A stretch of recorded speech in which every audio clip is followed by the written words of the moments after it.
E aí, gente, tudo bom com vocês? Meu nome é Aldrin de Carvalho, esse aqui é o meu canal, que é o canal do Aldrin, e hoje nós estamos aqui novamente para dar prosseguimento à nossa resenha da história da filosofia do Giovanni Reale e do Dario Antiseri.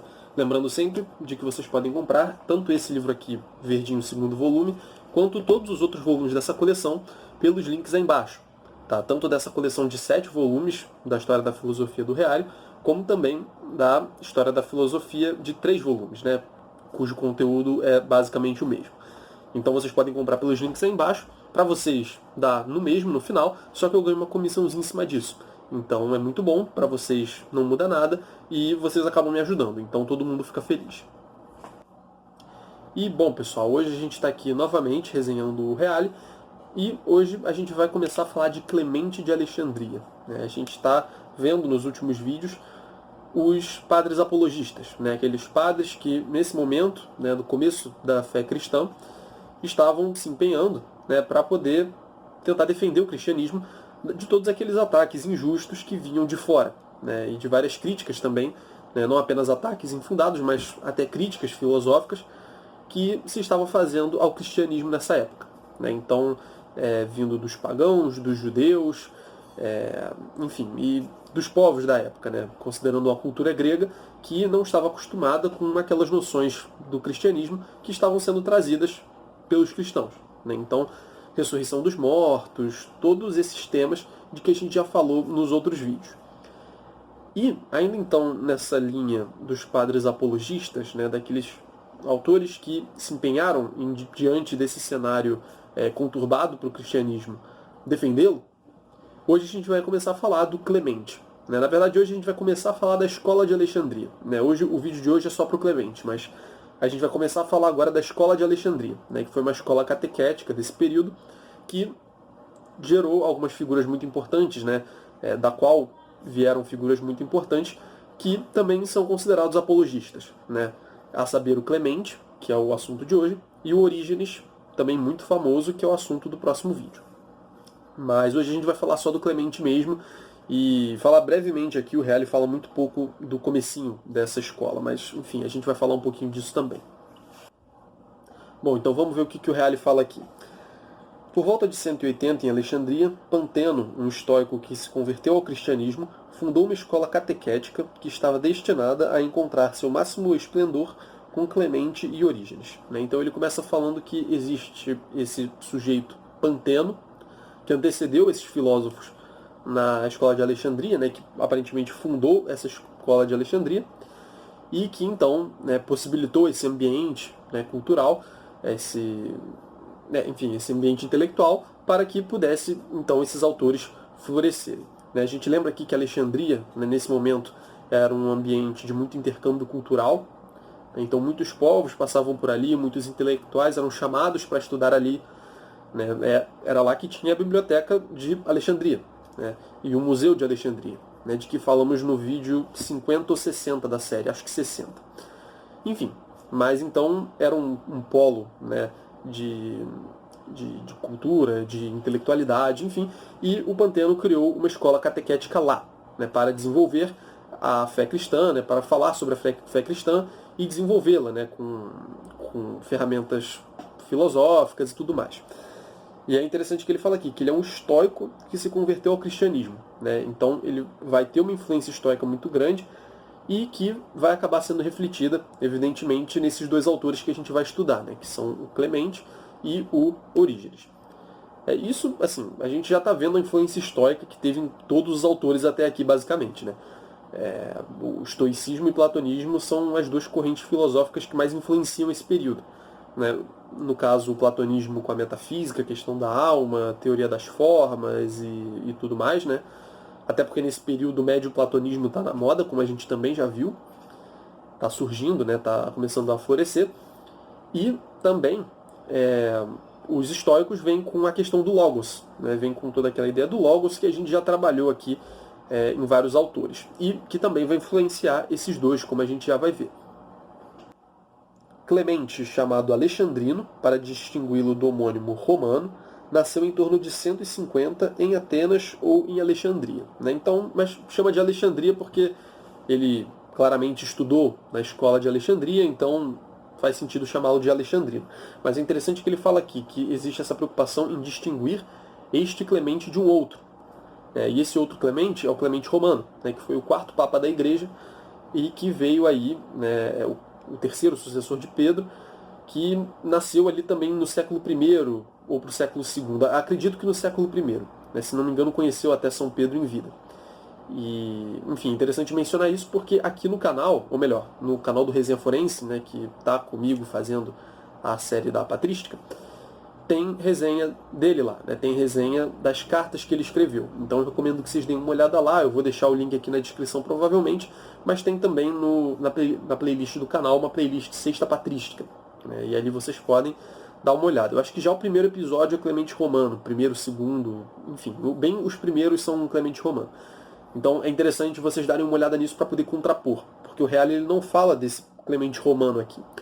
Né? Ele, no caso, tipo, ele menciona aqui, né, tangencia brevemente, mas ele não chega a, enfim, explicar a sua doutrina e tal. Mas também porque não deve ser considerado um filósofo. Mas, enfim, deem uma olhada lá nas cartas dele que a gente analisou, lá no Resenha Forense, cuja playlist está aqui no canal, para vocês ficarem por dentro e entenderem a diferença e pararem de confundir. Né? Eu particularmente confundia muito. Então, tomem esse cuidado. É um autor maravilhoso também, um autor muito, muito, muito bom. Mas então, né, ele vai focar aqui no Clemente Alexandrino, né, o Clemente de Alexandria, da escola de Alexandria. Né, não é o romano. O romano é de Roma, evidentemente. Então, o Clemente de Alexandria nasceu em torno de 150. Seu encontro com Panteno foi decisivo, né, Panteno, fundador da escola. Tornou-se seu aluno, colaborador e, por fim, também sucessor. Então, a gente está falando aqui de um aluno que não só foi aluno, mas que teve um destaque tamanho a ponto de suceder o presidente da escola. Eu não sei se presidente é a palavra correta, mas aquele que presidia a escola, né, o dono da escola. Então, o Clemente foi um autor de uma relevância tal que alcançou esse nível de poder suceder o Panteno na direção da escola. Né? Então, aí a gente já pega um pouco a importância do cara. Dele nos ficaram o protréptico aos gregos, né, a exortação aos gregos, né, tem pela Realizações, aqui no Brasil, traduzido em português. O pedagogo, tem pela Eclésia, eu acho. Os Estrômatas, que eu não sei se tem traduzido. E uma homilia e diversos fragmentos. Né? Então, a princípio não chegou à obra completa. Né? Tem alguns fragmentos, e além dessas obras completas de que eu falei. E aí ele cita aqui um autor chamado Quasten, acredito que seja um filólogo importante, um pesquisador importante contemporâneo. E ele fala aqui sobre Clemente o seguinte: a obra de Clemente de Alexandria marca toda uma época. Não seria exagero louvar nele o fundador da teologia especulativa. Clemente foi o iniciador arguto e feliz de uma escola que se propunha a defender e aprofundar a fé com o auxílio da filosofia. Então, é o fundador da teologia especulativa. E aqui eu lembro a vocês algo que eu já mencionei algumas vezes, que é o fato de que aqui na nossa série de História da Filosofia, a gente não está necessariamente indo em ordem cronológica. Né? A gente está indo na ordem de exposição do Reale, que é cronológica, mas às vezes acaba... Enfim, tem vários autores que viveram numa mesma época. Né? Então ele coloca alguém um pouco antes, alguém um pouco depois, o que é perfeitamente natural. Né? E é essa ordem que a gente está seguindo. Mas então, ele fala aqui que Clemente, de todos esses autores que estão pensando sobre a teologia e estão tentando formular, especular a respeito da teoria sobre a fé, né? O Clemente parece então que é o pai, né? É o fundador da teologia expectativa. Né? Se ele não foi o primeiro a fazer algo desse tipo, certamente foi uma grande figura, né? Tanto que pode ser considerado o fundador propriamente dito dessa atividade. Né? É realmente uma figura que se destacou consideravelmente diante dos demais. Então, ele propunha defender e aprofundar a fé com o auxílio da filosofia. Né? Então, ele, diferente de vários dos apologistas que a gente já estudou, ele olhava para a filosofia com uma certa... com um olhar mais amigável. Né? Ele entendia que na filosofia havia ferramentas interessantes para que se defendesse a fé. Mas não se resume a isso. A gente já vai ver isso, tá? A gente já vai falar disso. Para o Clemente, a filosofia não tem a sua função reduzida a uma defesa da fé. mas é só isso que o autor está salientando por enquanto, né? Defender e aprofundar a fé com o auxílio da filosofia, né? Então tem esse lado de aprofundar também. Mas como eu falei, é um momento em que os cristãos estão sofrendo perseguição, muitos ataques, enfim. Então é necessário defender a fé, né? Sobretudo defender a fé e assim construí-la melhor, né? Fazê-la ser um pouco mais inteligível, né? Explicar as suas partes, o que significam esses elementos da fé. Então a filosofia vai atuar tanto numa defesa como num autoentendimento da fé. Acho que a gente pode dizer assim. E quem está acompanhando a história da filosofia sabe que um dos grandes adversários do cristianismo dessa época foi a gnose, né? Foi o gnosticismo, que também se propunha, dependendo do gnosticismo, como parte do cristianismo, né? Como uma forma cristã, né? Falando de Jesus Cristo, apesar de distorcer todos os ensinamentos. Os gnósticos, eles então se propunham, né, cristãos, e vocês podem se aprofundar melhor nessa questão vendo o vídeo, acho que número 83, 4 talvez, que foi precisamente sobre o gnosticismo. Mas, então, lembrem-se de que essa era uma corrente que estava muito forte nessa época, né? O cristianismo verdadeiro, né, o cristianismo ortodoxo, ele precisava se defender dessas propostas que se diziam cristãs, mas que na verdade não eram. Então, um dos maiores adversários do Clemente, né, do nosso autor aqui, será perfeitamente a gnose, né? Será precisamente a gnose, melhor dizendo. Então, ele vai se contrapor à doutrina da gnose. Mas não será uma contraposição meramente, eles estão errados porque eles estão falando de gnose, esse negócio de gnose não está na Bíblia, não tem nada a ver. Não é isso que ele vai fazer. Ele não vai se contrapor totalmente à ideia de gnose. Isso é muito interessante. O Reale segue aqui. Clemente não se limita a combater a falsa gnose, nem se detém numa atitude puramente negativa. Então a atividade filosófica dele não é só não.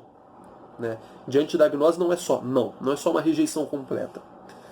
Com efeito, ele opõe à falsa gnose uma gnose autenticamente cristã, propondo-se a dispor a serviço da fé o tesouro da verdade que se encerra nos diversos sistemas filosóficos.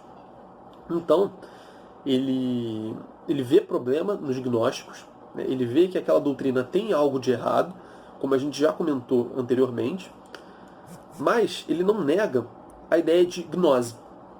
Ele não nega que a ideia de gnose seja em si prejudicial. A questão, para o Clemente, é que esses autores ditos gnósticos, eles na verdade são falsos gnósticos. Eles possuem ou alegam possuir uma gnose que é falsa. Né? Existe um conhecimento, existe uma gnose de fato que é verdadeira, mas não é essa aí que os gnósticos estão dizendo que eles têm. Né? Não é essa gnose, esse conhecimento de que cada um é espiritualmente diferente, no sentido, desde o começo, né? Que existe um tipo de determinismo, como a gente viu, né? Existem alguns homens, né, que nascem espirituais, outros que nascem psíquicos e outros que nascem ílicos, né, associados à matéria. Né? Isso para o Clemente não existe, né? E não é um conhecimento de que há um Deus mau e que o mundo é mau e esse Deus mau criou o mundo e que existe um Deus superior que veio. Não é disso que ele está falando. Né? Não é essa gnose. Não é esse conhecimento que leva o cristão a ser verdadeiramente cristão. Mas é um outro conhecimento, como a gente vai ver aqui. Mas é importante deixar isso claro, então. Para o Clemente, ele não só vai rejeitar a gnose que está sendo proposta na época, mas ele vai dizer que existe uma gnose que é verdadeira. Né? Então ele vai se colocar diretamente ali em contraposição ao que os gnósticos estão propondo. Né? Num certo sentido, eles vão discutir no mesmo nível. Né? Um vai propor uma gnose e os outros vão propor outra. E o Clemente vai falar melhor aqui pra gente como que essa relação funciona. Bom, o Reale segue aqui. Né? Os partidários da gnose herética ensinavam a impossibilidade de uma reconciliação entre a ciência e a fé, nas quais viam dois elementos contraditórios. Então, para o gnóstico, para o falso gnóstico, havia digamos assim, essa absolutização da mensagem revelada, né, do conhecimento dado pela fé. No sentido de que simplesmente basta o que está ali, né, aquilo dali já foi revelado para a gente tudo de bom, e a filosofia, a especulação, todo esse tipo de coisa, né, as ciências, a filosofia e tal, tudo isso aí não tem valor. Porque tudo isso aí foi feito por nós, homens, que estamos no mundo, né, que é mal, feito de matéria. E tudo aquilo que a gente já explicou. Né? Então, como é que um conhecimento que parte desse contexto, né, que parte de um mundo que é mal, como é que esse conhecimento pode ser bom? Né? Então, os filósofos eles estavam raciocinando puramente com a razão deles que está pervertida ali pelo contato com a matéria e tal. Então, essas doutrinas para a gente não tem muita utilidade. O que tem utilidade é aquilo que foi revelado pelo Deus bom, né? Pelo Deus que veio nos resgatar desse mundo que é em si mesmo mal. Né? Então, só a revelação trazida por Jesus Cristo, né, que é uma divindade superior, um tipo de divindade superior, que pode nos trazer, que pode nos guiar na vida. Né? É só esse conhecimento, essa gnose concedida pela fé, que foi revelada para a gente pelo Deus bom, que pode ser utilizada, né? Que deve ser utilizada, que pode nos trazer algum proveito. Né? O contrário é coisa que veio do mundo. Né? Não tem por que a gente ligar para isso. Né? O mundo é mal. Então, o que vem dele também é mal. Né? Se a gente tem a fé, a gente não precisa, né, que foi revelada por alguém muito melhor do que nós, né, muito maior do que nós, a gente não tem por que ficar nós mesmos tentando falar de filosofia, falar de ciência, desse tipo de coisa. Então essa é a concepção da gnose herética, né, da gnose errada, né, da gnose que a gente estudou no outro vídeo. Clemente, porém, procura demonstrar sua harmonia. Né? Então, a harmonia da fé, entre a fé e a ciência, né? Entre a fé, o conhecimento, esse tipo de coisa. É a concordância da fé, pistis, com o conhecimento, gnosis, que faz o perfeito cristão e o verdadeiro gnóstico. Né? Então, existe por um lado esse aspecto da pistis, né, que é a fé, é a crença, e existe por outro lado esse aspecto da gnose, do conhecimento. E esses aspectos eles não se contrapõem, né? Muito pelo contrário, né? Eles se juntam, eles se complementam, melhor dizendo. E a gente já vai falar um pouco disso. A fé é o princípio e o fundamento da filosofia. Esta, por seu turno, é da máxima importância para o cristão desejoso de aprofundar o conteúdo de sua fé por meio da razão. Então, a filosofia, ela parte da fé. A filosofia, o filósofo, quando vai filosofar, ele deve partir da fé. E é interessante que isso pode passar um pouco despercebido aqui na explicação do Reale, mas quando ele coloca a pistis, né, quando ele coloca a fé nesse sentido, ele não está só falando da fé revelada. Na verdade, ele está falando da fé revelada, só que essa noção de fé tem um sentido um pouco maior. Se vocês pararem para pensar, né, lá no vídeo do Aristóteles, a gente comentou que, por mais que você vá fazendo demonstrações, todas essas demonstrações que você vai fazer de alguma coisa, elas têm de partir de um ponto de partida comum, sólido, que não exige demonstração. Toda ciência, todo raciocínio, todo desenvolvimento do pensar humano, né, ele parte de uma base sólida, né, de princípios, de coisas que são evidentes. Né? Esse é o termo que o Aristóteles usa. Né? A ciência, né, ela parte de coisas que são evidentes, né, o conhecimento, melhor dizendo, né, parte de coisas que são evidentes e vai desenvolvendo, né, tirando as conclusões, fazendo observações e assim por diante. Né? Então, por mais que a gente fale que é importante a ciência e os raciocínios, todos eles, né, toda a demonstração, ela vai partir de certos pressupostos. Né? E esses pressupostos, o Clemente vai dizer que são pressupostos de fé. Você tem fé nesses pressupostos. Você tem fé nessa realidade que subjaz ali, né, por baixo daquele raciocínio científico que está sendo erguido. Então, todo conhecimento racional, né, toda filosofia, toda especulação desse tipo, vai ter uma base de fé. Né, vai partir da fé, necessariamente. Então, a noção de fé que ele traz se estende também para além do que... também para uma fé nesse sentido científico, né, daquilo que está na base do raciocínio, mas que é conjugado, né, também, por outro lado, com essa visão da fé que o cristianismo traz. Então, os princípios que são evidentes são aqueles princípios que a gente capta com sentidos, né, de que existe um mundo aqui, que eu estou conhecendo, e que nada pode ser e não ser simultaneamente sobre o mesmo aspecto, esse tipo de coisa. Mas também são os princípios da fé, né, da fé cristã revelada. Então, a revelação ela entra nesse primeiro degrau do conhecimento, junto desses princípios basilares para se conhecer as coisas. Então, nessa primeira etapa, não existem só esses princípios que são intuídos por nós, sobre os quais se ergue o conhecimento, mas há também essas noções que a fé traz.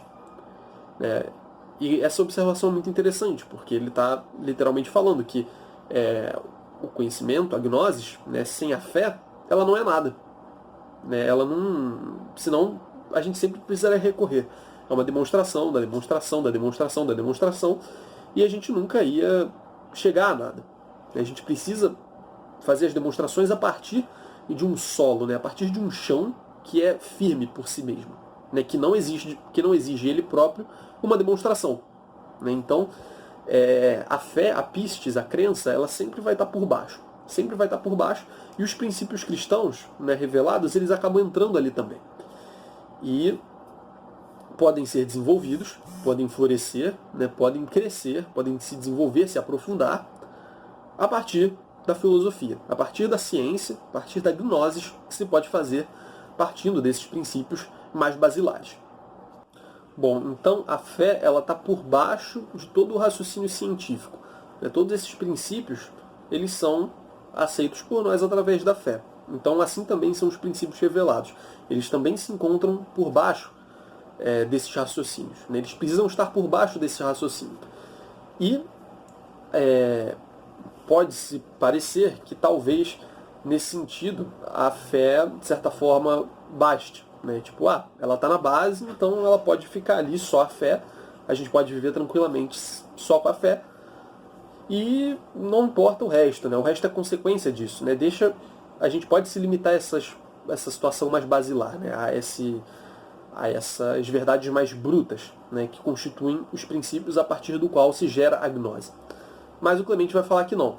Ele vai falar que é necessário, de fato, que o homem, o cristão, ele busque a gnose, a verdadeira gnose, para além da sua própria fé. Para além no sentido de partindo da fé e ampliando-a. Porque a gnose acaba sendo uma continuidade em relação à fé. Porque a gnose ela vai surgir exatamente quando, tendo aqueles princípios bem estabelecidos, assumindo por fé aqueles princípios, o cristão utilizar da razão para dissecar esses princípios, para ir entendendo mais, compreendendo o sentido mais profundo daquilo e assim entender melhor a mensagem e conhecer melhor a Deus e, portanto, se relacionar melhor com Ele. Então, essa busca pela gnose, ela é necessária para todos. O cristão ele precisa buscar a gnose, só que não é essa gnose herética, é a gnose verdadeira. É a gnose que parte da pistis, ao invés de se contrapor a ela. É que parte da fé e não se contrapõe. É uma gnose que precisa de uma base. Então, a gnose acaba sendo precisamente uma ampliação dessa base, um aprofundamento desses princípios, dessas realidades que são dignas de fé, desses princípios cristãos. Então, a gnose ela surge da fé. Portanto, não pode ser contraposta a ela. Essa é a ideia do Clemente de maneira geral. E aí o Reale segue falando aqui. Acrescida à fé, a filosofia não torna a verdade mais forte em si mesma, mas torna impotentes os ataques dos inimigos da verdade, constituindo, portanto, um válido baluarte de defesa. Então, a fé, a partir do momento em que ela está sendo explicada, ela vai ficando mais forte. Mas não é como se se tornasse ela mesma mais forte, né? Ela se torna mais resistente ao que vem de fora. A verdade continua sendo a mesma, né? A verdade ela não muda. A fé não muda, porque a gnose, o conhecimento está ali, né? A filosofia está sendo usada para deixar aquela fé mais robusta, né? Não existe uma mudança, digamos assim, da natureza da fé ali, né? Os princípios não mudam, a fé não muda, né? A vida cristã não muda. O que muda, né, é a relação dela com o que vem de fora, né? Nesse sentido de que agora a fé, tendo um aparato filosófico para se como uma ferramenta, né, para se auxiliar a si própria, ela pode se defender dos ataques dos inimigos. Ela pode entender melhor o que é o conceito de logos, o que é o conceito de trindade. Parece que o Clemente não fala ainda de trindade, mas de qualquer forma entender esses conceitos da fé cristã e assim poder, né, se blindar de eventuais ataques que possam aparecer.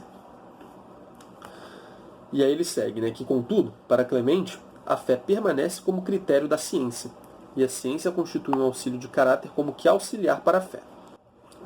Bom, então essas foram as reflexões acerca da gnose, né, da verdadeira gnose, daquilo que o Clemente considera como sendo de fato o que importa, né? Como que é a relação entre a fé, a gnose, de onde é que vem, por que é bom, por que não é ruim. Agora, o Reale vai falar um pouco sobre a doutrina do Logos, né? Que, enfim, eu acho que é um momento mais curto aqui, né? O Reale fala relativamente pouco do Clemente, ele não fala tanto assim. Eu que estou tentando dar uma aprofundada um pouco aqui para tornar a coisa mais inteligível, né, para vocês saírem ganhando um pouco mais. Mas enfim, o Reale fala o seguinte da doutrina do Logos. Ele fala aqui que o conceito que constitui o eixo básico das reflexões de Clemente é o conceito de Logos, entendido em triplo sentido. O Logos a gente já trabalhou aqui várias vezes, né, na visão de vários autores, mas que sempre tem aquele fundo comum. Eu vou tentar não ficar explicando isso aqui, né? Vocês podem voltar aí nos outros vídeos, né? Que é o ideal, né? O ideal é vocês verem os vídeos na sequência, né? Bom, então o Logos pode ser entendido num triplo sentido, né? Em 3 sentidos distintos. Pode ser entendido como princípio criador do mundo, princípio de toda a forma e de toda a sabedoria, que inspirou os profetas e filósofos, e como princípio de salvação, né, que é o Logos encarnado. Então, princípio criador do mundo. A gente já viu em outros autores essa ideia do Logos como sendo algo que parte de Deus, um tipo de intermediário entre Deus e a criação. Ele vem de Deus, mas ao mesmo tempo ele não é criado. É uma relação diferente aí. E através dele as coisas são criadas. Então, o mundo é criado precisamente a partir do Logos, né? Todas as coisas são criadas a partir dele. Então, é ele que cria, num certo sentido, né? O Pai, em última instância, cria, mas é por meio do Logos, né? Então, ele é o criador do mundo. Ele também é princípio de toda forma de sabedoria, que inspirou os profetas e os filósofos. Bom, aí a gente continua vendo inspiração estoica, né? E a gente lembra muito do Justino aqui, né? Que o Justino ele fala que há o Logos, né, que perpassa tudo e que se encontra, né, em parte em cada ser humano. Nós temos a nossa razão, que participa da razão total, e assim nós podemos contemplar parte dessas verdades. E aqui, seguindo o que o Justino fala, né, também, o Justino nasceu antes do Clemente, né, então aqui ele se aproximando do que o Justino falava. Ele fala que o Logos é o princípio de toda forma de sabedoria.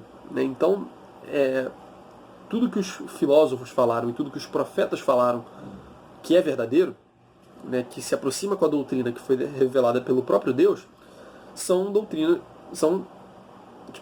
verdades que foram reveladas por causa desse contato com o Logos que cada um de nós temos, né? O Logos, então, ele inspira essas verdades, né? Se Platão falou algo que faz sentido sobre a constituição do cosmos, e se os estoicos falaram algo que também faz sentido, é precisamente porque o Logos está em cada um deles e inspira essas verdades, né? E permite que eles toquem uma parte do conhecimento total das coisas.